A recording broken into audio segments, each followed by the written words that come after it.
Up and Piecing Out, the podcast where two American girls spill the tea on what it really takes to move abroad. I'm Lily, an American in London, and this is Taylor, an American in Prague. Welcome back, guys, to episode 20. I cannot believe that. I am headed back home tomorrow to the U.S. For my brother's wedding, which is this weekend. By the time you're listening to this, he will be married, which is crazy. He's younger than me. Oh, really? So, yeah, I'm super excited. Yeah, he's a year and a half younger, so he's 25. Baby. Turning 26. Child in a couple marriage. Months. I know. I know, right? But yeah, I'm in the wedding. I've only been in weddings for my mom. Okay. I've been in 2 of her weddings because she's been married 3 times. So this will be my first time being slay like Diane. a bridesmaid. So chic. I know. I know, right? It really is. So yeah, we thought it was a good time in this episode to discuss how to prepare for a visit back home, both the emotional and the physical sides. And also how our relationships with home have changed since we lived abroad. And honestly, I think this episode and just talking about this topic is going to be really helpful for me to prepare to go home, because I'll be home for a little over 2 weeks and then I'll be back for Christmas. So I'm actually going to be home a lot over the next couple of months.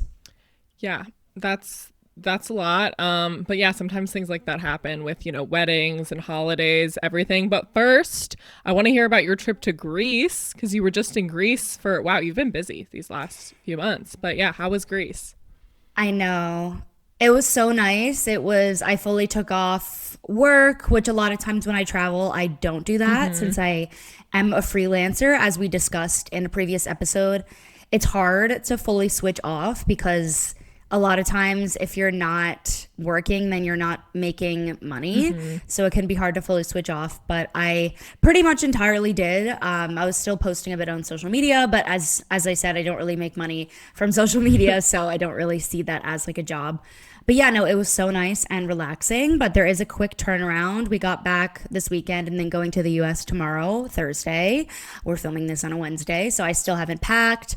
So I'm going to do all of that stuff tonight. But what about you? I mean, you mentioned that you might have a job. Is it more trial shifts or like you might actually have a job? Yeah, so I got a job at a pub that is, yeah, exciting. It's only like 2 to 3 nights a week, which I think is actually ideal. That's what I wanted. I wanted like 3 nights a week. And it's just, pouring pints, very basic stuff. The pub does pizza, and it's not too far away from me.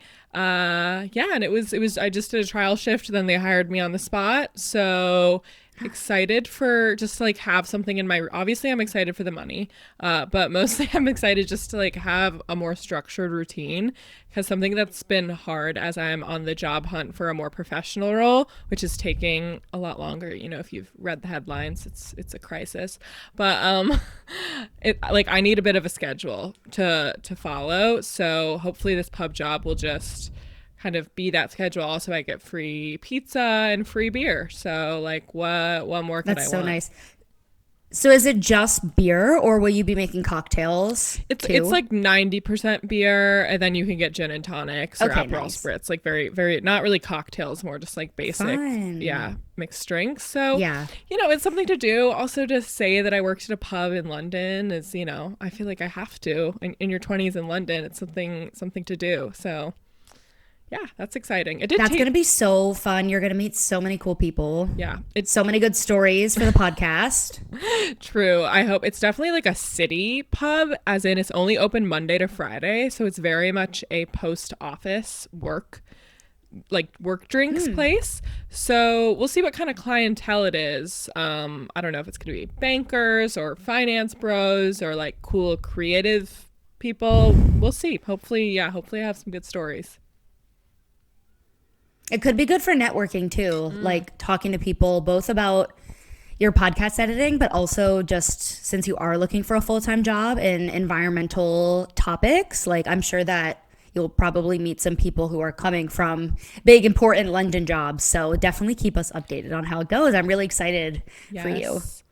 Okay, but let's get into our topic. Before we do, though, just a little ask for our listeners. If you've enjoyed any of our episodes thus far, please leave us a review. It takes about 5 seconds, it really helps us out. Or if you know someone that also has moved abroad or is planning to move abroad, maybe recommend our podcast. That really helps. But into our topic of going home, visiting home, our relationship to home. First question, I mean, I guess it's different for you this year, is how often do you usually visit home? Just on a more regular basis. So, as you guys know, I've only been living in Prague for about 14 months, but in the years before that, I was mostly spending time in England, where Mark is from. Originally, we were also traveling, so I wasn't really living home for the last like 4 years. But during that time, I would still go back to the US like every 3 or 4 months. But now that I'm settled in Prague, this year it will be 3 times because of my brother's wedding. But next year and moving forward, I'm planning to just go once in the summer and once in the winter. There will now be direct flights in the summer to Philadelphia, which will be amazing. We'll see what the cost is like. But yeah, it's honestly just too expensive to go home more than twice. And I would like to keep having, a couple of visitors come visit me here. I think my mom will definitely be coming at least like once a year. So yeah, I think 2 times is good, but I know a lot of people go less than that. Yeah. Or don't go back for holidays. And they do celebrate in their new city, which I feel like I'm missing out on a little bit. Like Christmas in Prague and just Czech Christmas in general is just really interesting and seems like a cultural experience. So I am kind of sad that I won't experience that. And I don't know when I will, because my family definitely expects me to come home for Christmas. But I'll just have to vicariously live through other people. What about you? How often do you go home? Yeah, I would say mostly it's been twice a year as well, but I definitely can see that maybe shifting because I feel like when you work, hopefully when I get, a full-time job in London, like you just don't have the time off to go home for a significant amount of time. Like we both have definitely been lucky in that we have jobs that are more flexible, and it hasn't been a problem to use like 4 weeks of your year to go home, like 2 weeks each time or 3 weeks each time, whatever it is. But when you work a normal job, and like, for example, in London, most of the entry level sort of junior level jobs, you get 25 days off a year, which is to us Americans extremely generous. Insane. Like such a huge reason why I want to stay in the UK and in Europe is because of the like generous PTO policy. But you don't want to use all of that to visit a place that you've already been to a million times. Like I'm young, I want to travel, I want to go to new places. I mean, we both love traveling, so I feel like in the future, maybe it would just be once a year, and I could hope that my family would come visit another time. So like you see each other twice, or for me, because my family's from the West Coast, it's so far, and I'm hoping like maybe we can meet in the middle, because I do have family on the East Coast. Maybe I could like, meet in the middle and my mom could come halfway. But yeah, it's really far. So if you can only go home once, I mean, I know people, once you have a family abroad, this changes so much more, that they go home like once every 3 years, once every 4 years, because it's so expensive, or like they really feel quite settled where they move to, their community's there, like they would only be visiting, a few people back home. So I could understand why you go way less often than we do. Definitely. That's such a good point about the job not allowing you to be able to travel home as much. And that is another reason why I am hesitant to get a job that's based in Prague. I mean, there's a few different reasons. One of them just being the salaries. And I still have been looking because I am kind of interested in maybe applying for one or two and just seeing what the salary ends up being if it gets to that point. But yeah, like if they don't let you work remotely. All these jobs I've been looking at are hybrid. So, let you work remotely part of the time. But some people I know here have hybrid jobs, and the companies do not let them work outside of the EU, like because of legal reasons. Yeah. So there's a good chance that I would have a job and they would not be comfortable with me working from my computer in the US. Which would suck because that would limit so much of the time. Like right now when I go home, I just work normally. I don't take any time off when I go home. Like when I went home in the summer for an entire month, which I was there when we launched Packing Up and Piecing Out, I just worked completely normally the entire month because I can do my work from anywhere.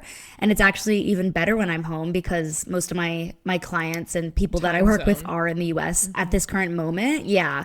So the time zone helps. But yeah, I think there's a lot of things to consider, and I feel really lucky to be able to go twice regularly, and now 3 times this year. We'll be in the US this time for 2 months, and so Mark will be with me. And so it's mostly about the wedding, and other than that, just trying to catch up with some friends and just working. But I feel like this visit is a little bit different because it's so focused on the wedding, and it's not really like my big visit home where I go and try to see everyone that I can see, because I'll be back again for Christmas for longer. So yeah, I'm curious though, how is it visiting home with, I mean, you and Mark have been together for a long time, but like maybe flash back to the first time you had Mark come with you, or like thinking about someone that's going to bring a partner home with them for the first time. Like, how is that? Like, that's because I'm planning on bringing my boyfriend back home with me next summer, and like, oh, what's it going to be like? What's, you know, like, how should I prepare for that? yeah, this is such a good question. So the first time that Mark came to the US, he came to visit me. So I was still in college. Okay. It was in 2019. So he came in like the winter of 2019. So he met me in DC where I was at college.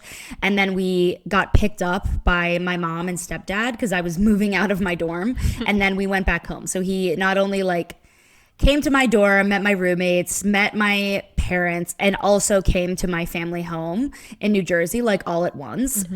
Yeah, like it was just a lot of firsts at once. It was also Mark's first time being in the US. I don't know if your boyfriend has been to the US before, but yeah, I would say I was definitely nervous for it, just kind of two worlds colliding. Yeah. But especially since it was Mark's first time in the US, I was just really excited to see what it would be like for him and for him to experience it, and for me to be able to show that to him and show him both DC. We also went to Philly because since I live really close to Philly, and we went to New York. So he saw 3 different American cities during his visit. But yet now, every time, not every time, Mark comes home with me when I go in the summer, and in the winter I go by myself. So I feel like there's a good balance between Mark coming with me and also me having my alone time with my family. Mark usually also leaves earlier than me because I will stay for a little bit longer than him. Also because he works like UK hours, so it's not easy for him to work in the US. So 2 weeks is kind of like his max because he has to wake up quite early and start at like 5 or 6 a.m. But yeah, it's definitely anxiety inducing, just the two worlds colliding. And especially when your boyfriend is not American or is not of the culture that you're from. I think I was also a little bit worried, like, will he think, you know, things that Americans and my family in particular do are weird or rude? And, you know, he's obviously not judgmental like that, but there was definitely some things I noticed about British people where I was like, taken aback by it because, you know, in the US it's like totally different. So just kind of preparing for those things. But it's so exciting when those worlds do collide, and I feel like you realize that you had nothing to be worried about. At least that was the experience for me. Yeah, totally fair. I'm not worried. I'm more like interested to see how it goes because he has been to the US like quite a bit, at least for a Brit, and he lived in Canada. Oh wow. Yeah, so it's pretty similar, like on the West Coast. So he definitely knows it better than like an average British person would. I've mostly just been like, it's gonna be amazing. Everyone's gonna be obsessed with you because the moment you open your mouth, they're gonna be like, oh my God, are you British? Which has, at least in Oregon, is always the experience because it's so rare. So definitely. Yeah, but we'll see. I've never brought a boy home my friends at all, and family, so maybe that's part of it too. I'm just like interested to see how my mom handles that's it. true. Yeah.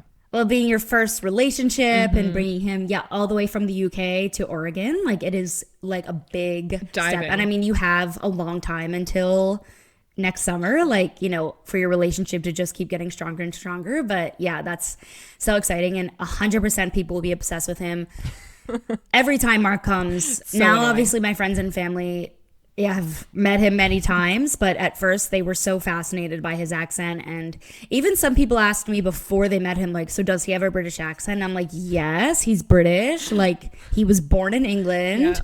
Yeah. But yeah, it's just like a shocking thing for us, especially I think British accents and Australian accents. Like, we don't really get them in person much in the US. No. And then even now, servers at restaurants are always fascinated by him or have a hard time understanding him, and I have to speak for him, which he doesn't even have like a strong British accent, but this happens a lot, especially when he asks for water, Yeah. you know, because that's like the big word that British people were like, what are you saying? Yeah. So I often will have to speak for him, and it's just like, I mean, he understands it. Like, he knows, you know, it's just to make things easier, but it does happen a lot in restaurants, and it's really funny. Yeah.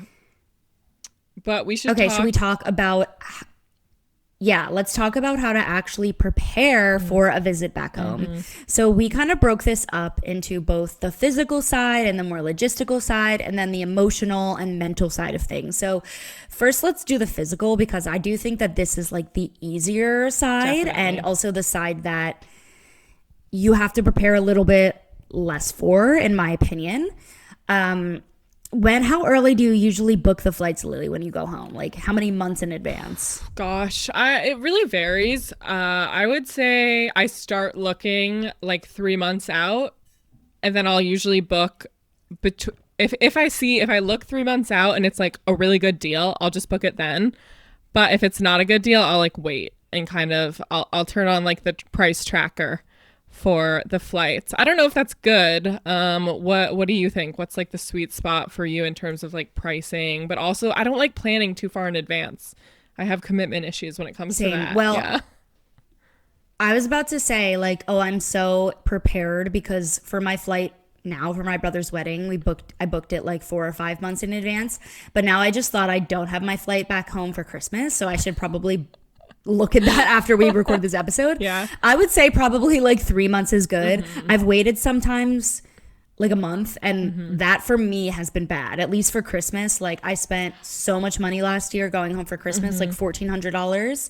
Whoa. And I was just stupid and waited too long. So I'm actually really scared to check after this episode. So wish me luck. I'm sure but it'll yeah, be I fine. think three months is like a sweet spot for sure. Yeah. And then in terms of packing, I mean, you're going home tomorrow and you said you haven't packed. Yep. Yeah, I haven't. And I feel like packing to go home back to the US doesn't really stress me out because I bring so bring little nothing. stuff. Like yeah, I still have some clothes there, not good clothes by any means. I have some shoes there. I can also wear my mom's clothes, which I do a lot when I go home. But especially this time, other than the wedding, we don't have any big plans. So I'm just going to be dressing very casually and chill anyway. The main thing this time that I need to bring is just like all of my makeup and things I will need for like getting ready. Yeah. We will get our makeup done for the wedding, but we have the rehearsal dinner. But yeah, other than that, like my dress for the wedding is in the US. My shoes are in the US because I dealt with that all last time I was home. So I really do not have to bring much. So I will do a checked bag because I always end up bringing a good bit of stuff back to Prague. Like, I have a lot of stuff still at home I want to take over, like books and stuff like that, which are usually heavy.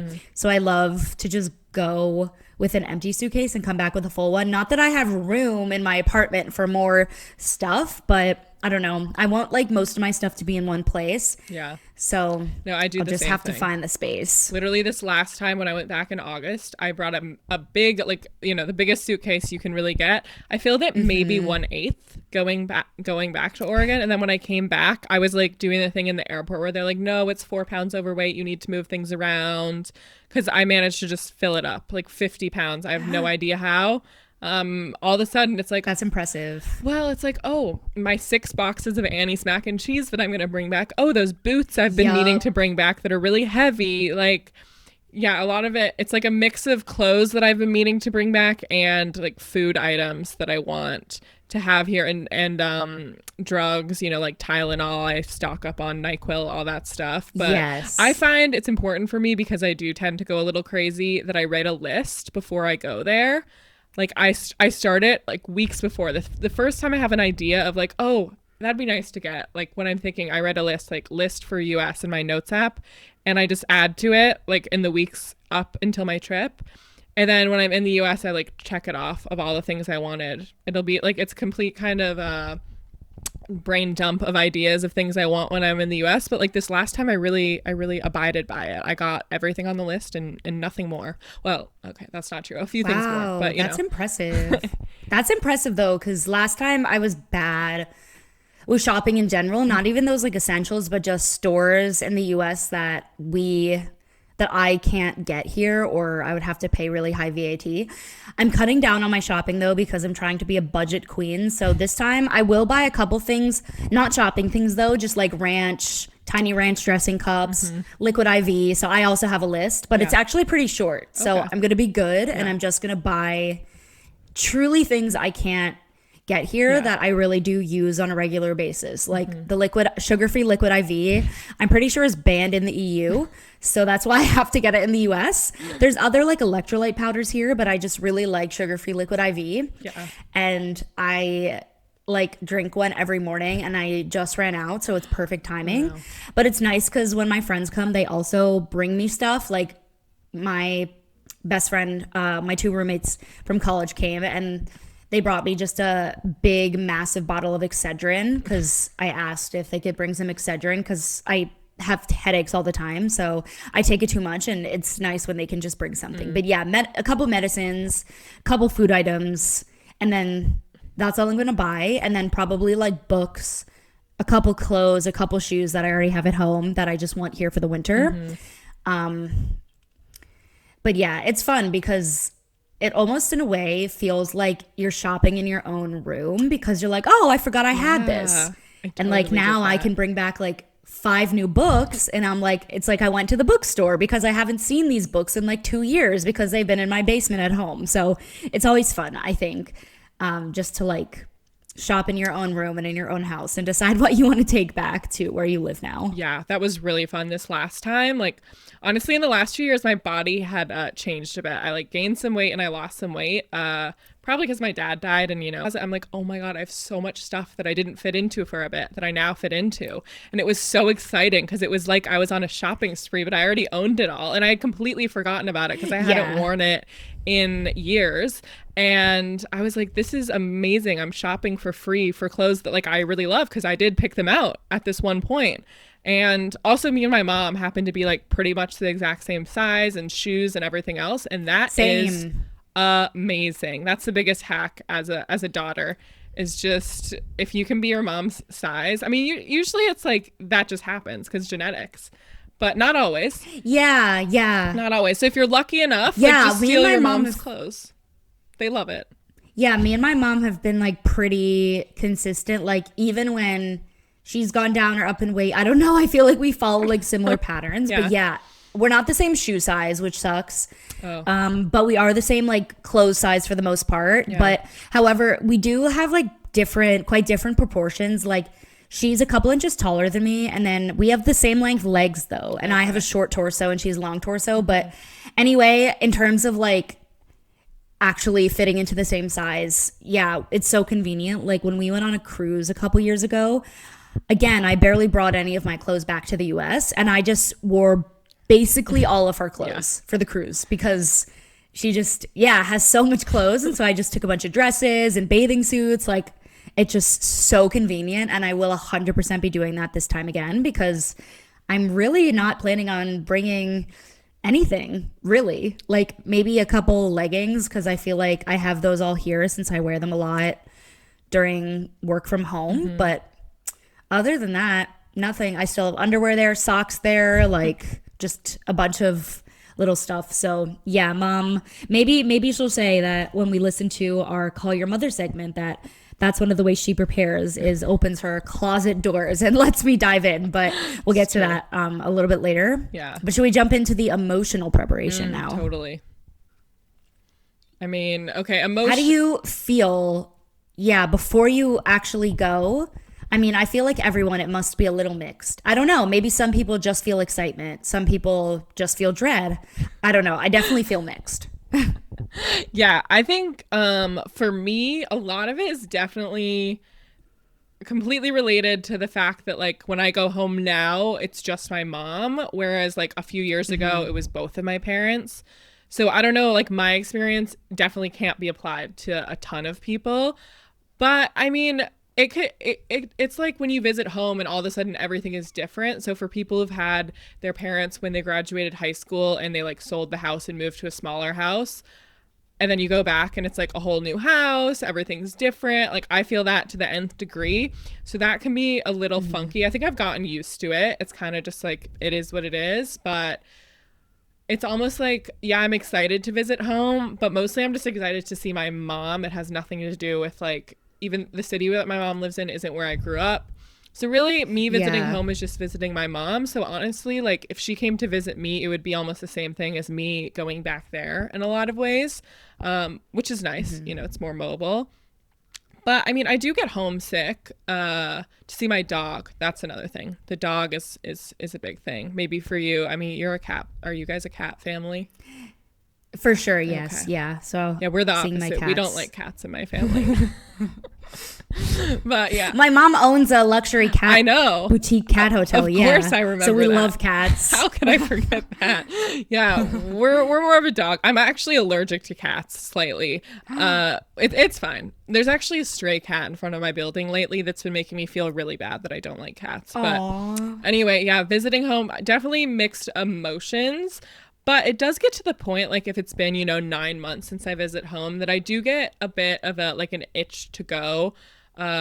Just maybe it's also to experience the American lifestyle. I get a bit of an itch for like suburban things, being in a car, going to like a drive through. I do start to miss that. So yeah, I don't know. How do you feel when you're going home?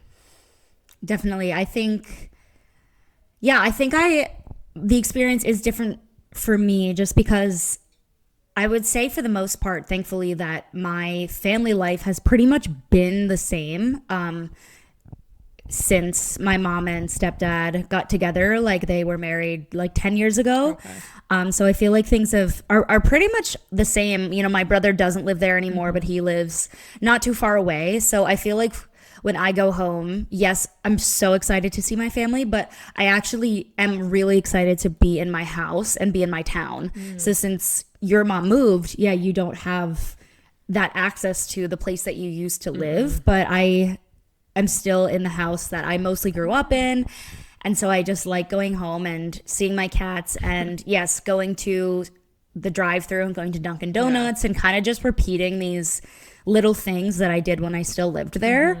And obviously seeing my friends, but I don't think that I really get FOMO too bad anymore from like missing out on friend things because I don't know, I think you just get used to it. Like as being the one who was abroad for the last 4 years, I've missed out on so many things that I think now it just doesn't affect me anymore. I think if it's a big thing, like when I did miss my friend's bachelorette party, I was a little upset about that. I definitely was upset. But smaller things, like when my friends are just together, I don't know, it doesn't really get to me. And I've been able to maintain really consistent relationships with them. So I think that also helps. Like I don't feel like I'm estranged or anything like that, and that I'll just see them when I get back. But we've talked about before how going home can just be weird in general when things haven't changed or when things have, just because you feel like you're such a different person. But other things are just the same as they were. And I feel like it does make me feel guilty, definitely, because I'm like, wow, like I decided one day that like this wasn't good enough for me, sort of, and that I didn't want to stay in this life. But yet, like, everything is just the same and my family and friends are happy. Like, why couldn't I be satisfied with this? And like, why did I always want something different? But I read about this concept of like romanticizing going back home, and I feel like I definitely do that because I'm like, wow, New Jersey is great. I mean, it is. Like, New Jersey is an amazing state. But I think when you're there for a couple weeks, it's so much easier to be like, wow, this is great. I miss the American convenience, and I miss this and I miss that. And how nice is it to be so close to your family? And not that I would ever consider moving back at this stage or at any stage. I mean, we'll see how life goes, but I don't think I ever will. I think it's easy to forget. I think just some of the reasons why you wanted to move and why you wanted to seek new experiences in the first place. Yeah, totally. And that reminded me, like when I was home this last time, I had a great time, but it was the first time I had visited home with a boyfriend who was still in London, or with a partner that was still like where I live. And it kind of like completely changed my view of visiting home, because I feel like I'm so rooted in London in a way that I haven't been previously, because I've never had a partner like where I live before. And I have really good friends here, and like I'm trying to build a career here and like really set roots, and that hadn't been the case in Spain or Australia. So when I visited home this last time, I was like, oh, this is me just visiting my family, but really I'm going to be like going home to London. I mean, I feel like I have two homes, really. I felt like I was visiting home, but I also have a home in London. So I think it doesn't have to be a partner. Like if you have really built a community where you live abroad and you have a really strong group of friends and like a daily life that you really enjoy, a career that you enjoy, when you visit home, I think it like gives you rose-colored glasses to the life you've built as well. And I think like you start to see, wow, I've really done something. Where I moved, I accomplished all these things that a year ago, when I was sitting at home in this room thinking about how I wanted to move abroad, like I would never imagine. So it does really help you reflect on the life you've built abroad, which like I think it's a good thing to think about before you go. And you can, I don't know if you're like into journaling or something, you can think about that. But Are you not into journaling, Lily, the way you said it? no, I mean, I always try to be. Are you? Yeah, I try to be. Well, I have a daily, one of those daily journals that I've been doing I'm on the 11th year. Oh. Actually, but that's just like a line a day. Long-term journaling, long-form journaling. I struggle to like stay into that, to be honest. I don't find it very, yeah, same. I don't find it like super useful to me. I'm more like structured, like I have a gratitude journal also, which just asks some prompts. So I can do things like that, but I can't just like write on a page, to be honest. I struggle with like what to say. But yeah, I do think you have such a good point. I feel like I've kind of focused more on some negatives, but I do think that there are so many positive feelings that I feel when going home about who I've become and about my life. Like, I always am thinking what the girl who lived in this room in high school would think of me now, and just like how amazed she would be to see that she's moved abroad and that she's accomplished all these amazing things and that she's had a lot of success in her career, and that, you know, she is posting on social media and sharing her life and just doing so many things, that I've traveled to 45 countries. Because at that time, I never thought that I was going to do any of these things. So it feels really gratifying. But also, when I come back and I remember when Mark and I first got in a relationship, and that there were some people who doubted, you know, that things would work out between us because of the distance. I'm like, look at me now, beach. Like, I'm here with literally my boyfriend that I've been with for 6.5 years, and we live together in Europe. Like, you thought you could doubt me, ho? Sorry, no, but seriously, I'm like, yeah, see, I don't know. I just feel like it really reminds me that this is going to be so corny, but that like, when you know something and you feel something in your gut, whether that be a romantic relationship or just you feel like a place is home to you, or you feel like the friends that you've met in a certain place are your true friends, that even if other people have their own opinions, it just doesn't matter. Like, if you truly feel in your heart that this is the right thing for you, like, you will find ways to make it work, and you'll find ways to stay in that place or to keep doing what you're doing or to move to a different place, because, you know, you just have to go with what you know. And I'm not saying don't take other people's advice when it's constructive, and obviously your friends and family are just looking out for you. And I know, looking back, that when people made comments, they just didn't want to see me get hurt, and I understand that. But I also hope that I made them more open-minded as Americans can obviously be a little closed-minded with things like this. I hope I made them feel more open-minded in the fact that you can have an international relationship and you can be with someone from a different country and you can make it work. Yeah. When I was younger, I probably would have thought someone was crazy for thinking that they would be with someone who is from a totally different country and not like Canada or something, but, you know, one that Far is away. a 7-hour flight.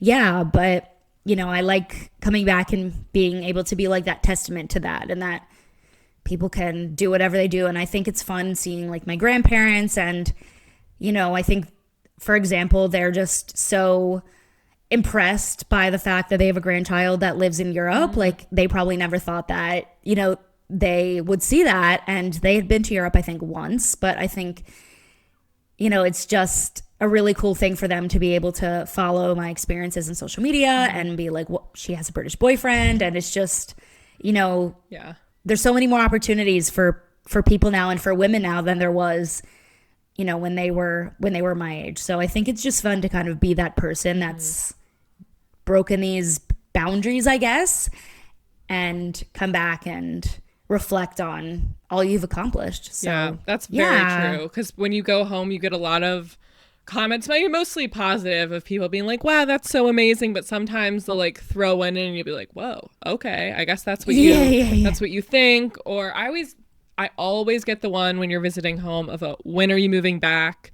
And over the years, they start to fade, because I'm sure like at first when you were, you know, spending a lot of time in England and you'd visit home, they'd be like, when are you coming back? And now those have obviously faded. For me, I will say, being back there for the first time with a boyfriend, everyone was very interested. They're like, my mom's friends all wanted to see pictures of him, which was very adorable. But it was the first time where like people haven't really asked me when I'm moving back. Which goes to show that people really overvalidate romantic relationships. Like, who's to say I wasn't going to stay if I didn't have a boyfriend? I could have stayed or without like one. Or you could have come to the US together someday. Yeah. Like, but yeah, I think for a lot of women too, I think like, maybe I'm totally speculating and I'm really biased, but I think that a lot of women in the back of their minds, whether they're older now, married, you know, I think this dream that some women have of having like a relationship with a man who is from a different country, you know, it's what you see in the movies and stuff. So I think when you do have a boyfriend that's like European, I could so see your mom's friends that like, that's exciting to them, and they can feel like they can sort of live through you and be like, oh, she, you know, I remember when I was young and I wanted to have a boyfriend who was from Italy or something like that, and now like you're actually living that, and it's not just what people see in the movies. Like you actually have a European boyfriend. So Living the dream. Don't worry, you guys. Seriously. He's like all other men. There's not.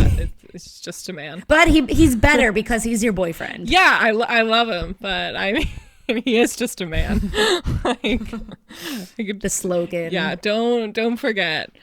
But okay, anything else to cover with reverse culture shock? Yeah, when you get back to Prague, do you ever feel like, ooh, things are, sometimes I will say when I go home and then come back, and it depends how long the visit was, if the US started annoying me with certain things, or if it was a short visit and I still have like rose-colored glasses. If I come back to London, I'll be like, oh, things are annoying me. Like, the city is, you know, the tube, it's so crowded. In America, I just get in a car all alone. I get to sing my... So sometimes it's not reverse culture shock. It's more just like, oh, I see the positives and the negatives. Maybe not more clearly, but it impacts how I feel about both places, depending on like how recently I was there, how long I was there, for sure. That's important though, because I think people act like you should be totally obsessed and love everything about the place that you move to, but that's so unrealistic. Any place that you live and put roots and have your life, there are going to be things that, not that you necessarily dislike, but that just annoy you or that you wish you could change, and that's totally normal and natural. But yeah, I feel like I do experience reverse culture shock more when I go from Prague to the US. A big one that I notice in the US is how nice the servers at restaurants are. Like, I have a specific experience when I was out to dinner with my friends and Mark when we were last in the US, and the server was just talking us up. And I know that Europeans hate to see this, but he was just suggesting what meals we should have and telling us about all these beer specials and talking about the beers and just being so nice and cracking jokes. And I'm like, God, I miss that. I miss when servers actually pretended like they care about you rather than acting like you are ruining their day.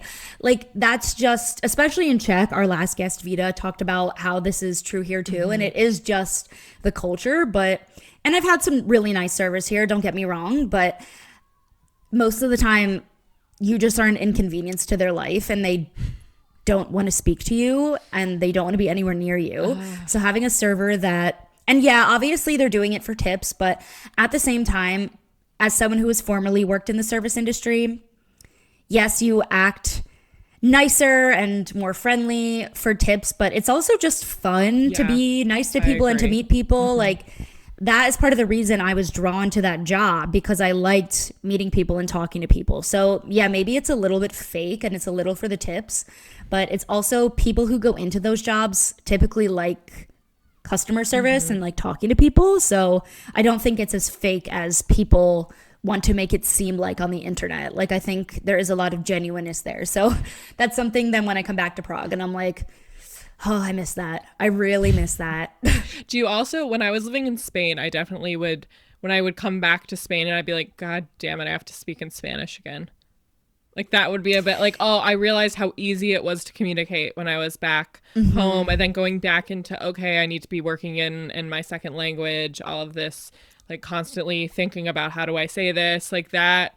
Sometimes it would be exciting, be like, yes, I'm back. I'm going to get back into it. My Spanish is going to get better. And other times I was like, remember when I could just order a Diet Coke without thinking about how to order a Diet Coke? Yeah, or do like errands and not have to worry about the language barrier. Yeah. I mean, America, when it comes down to it, I think, especially if you are an English speaker, it's just all about convenience and like ease of doing things like that. And when you move abroad, you often just lose all of that convenience. And especially if there is a language barrier. Our listeners know I'm learning Czech. I don't speak it like conversationally, so I try to use it when I can. But even when I was away in Greece for a little over a week, I came back and I was like second guessing myself even on the basic things I knew. So I'm like, oh, I can be away for so short and I still feel like I've almost not forgotten things, but I've already gotten rusty. Like, I mean, it's just, I know it's going to be a long journey for me and I'm ready for that. But yeah, thankfully when I'm in the US, I will be able to call into my Czech lessons, so I won't miss that because I really don't want to fall behind there. But I know that some people and some friends I have in lessons like took off, their lessons are not going on in the summer. Well, I guess it's the fall now.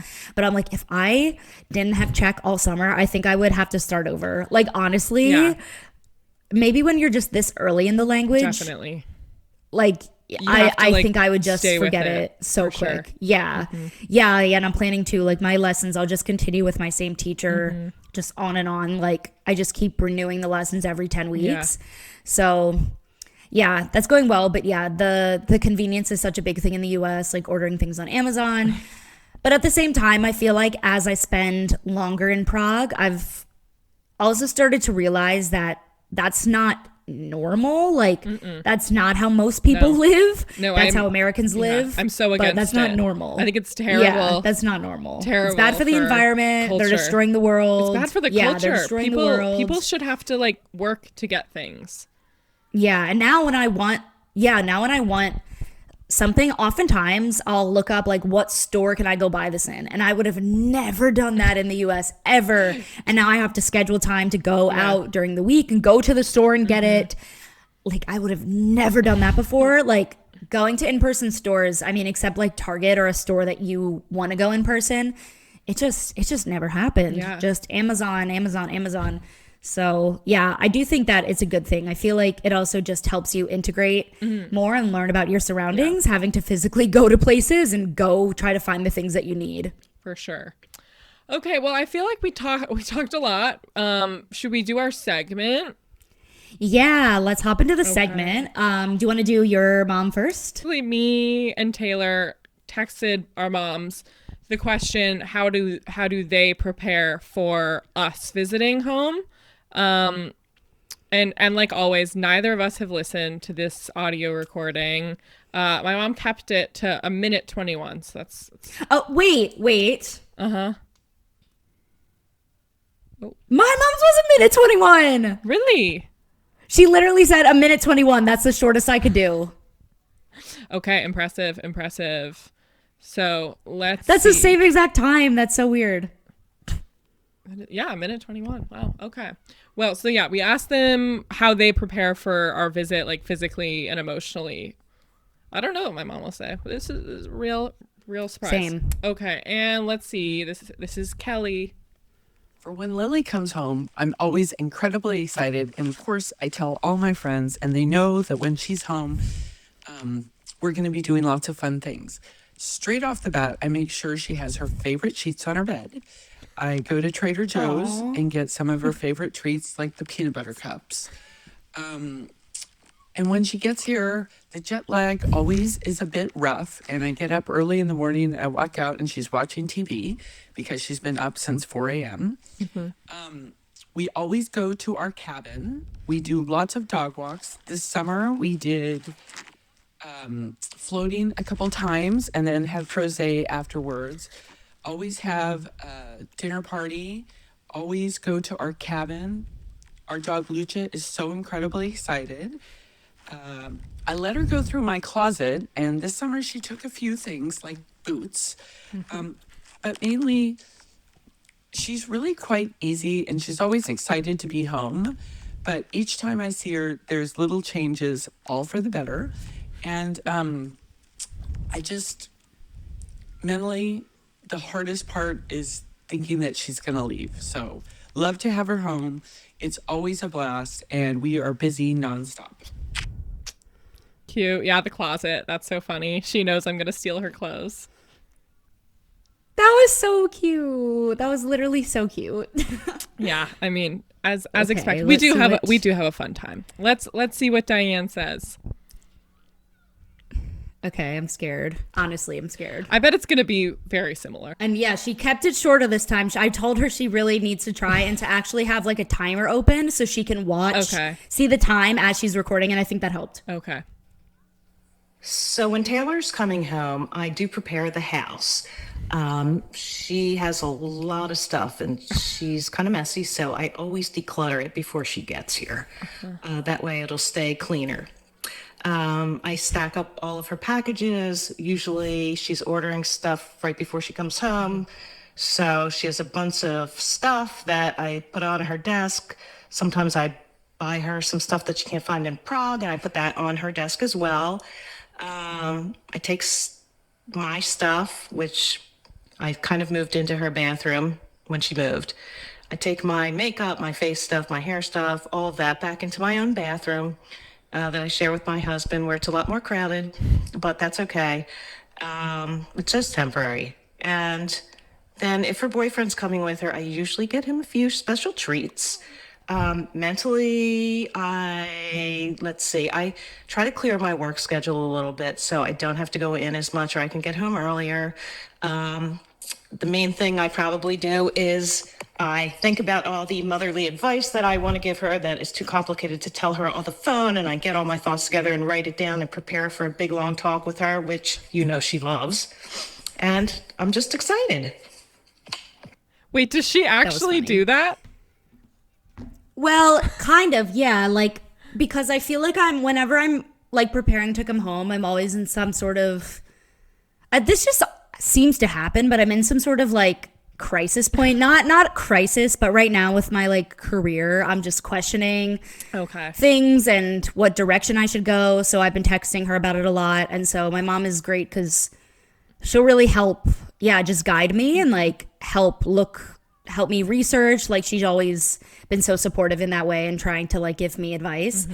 And then oftentimes when I'm here, I'm just always complaining to her about how I'm so tired and my sleep apnea is so bad, and I just have some other like chronic health issues. So she's also always researching like different things and being like, I could buy you all these new vitamins. So yeah, I feel like she spends a lot of time like preparing in that sense, for how to make me leave feeling better than when I came. So she's very nice for that, very supportive. So yeah, I can't believe I'll be home tomorrow and that I haven't packed, but like I said, it's chill. Yeah, it'll be chill. You'll have such a good time. I feel like now's a good time to go. The fall, you know, so exciting for a wedding. It is cute. Yes, great time of year for a Yeah, wedding. it is cute at home because also doing fall stuff in the US, I love going to the pumpkin patches. So we definitely will do some of that because that stuff just like doesn't really exist here, like all the fall activities.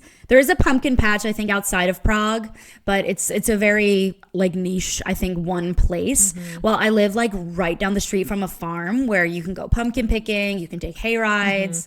So I'm excited to do that stuff and really just be at home and eat at home and go out to dinner with my family. My family loves eating out. Or ordering in. So many good foods that I will be eating, and I will definitely be posting them on social media. So make sure you follow me for that. But yeah, I'm excited now. I feel like this episode was cathartic for me because I was feeling my typical anxiousness ahead of going home and also a little sad to leave Prague. Like you were saying, about London being home. I definitely call both places home, which gets confusing because I say both are home. So home in the US and home in Prague. But ultimately, yeah, I mean, day-to-day home is definitely Prague. So it is sad to leave. But this time will only be 2 weeks. So I think that's a really good amount of time. And seeing my brother get married is just going to be super emotional. Yeah. So exciting weekend ahead. Very well. Thank you, everyone, to listening for this episode of Packing Up and Piecing Out. If you liked it, leave us a review. Just, asking again. And follow us on, please follow us on Instagram and make sure to follow Taylor for the next week to see what she gets up to back at home. And we'll catch you next week. That's all for this episode of Packing Up and Piecing Out. If you liked it, hit subscribe, follow us at Pack Up, Peace Out, and leave us a review. It helps more packers up and piecers out find us. And for more of our unfiltered takes on life abroad, follow me at Taylor Takes Prague. And me at A Rich Woman's World. We'll see you at the airport.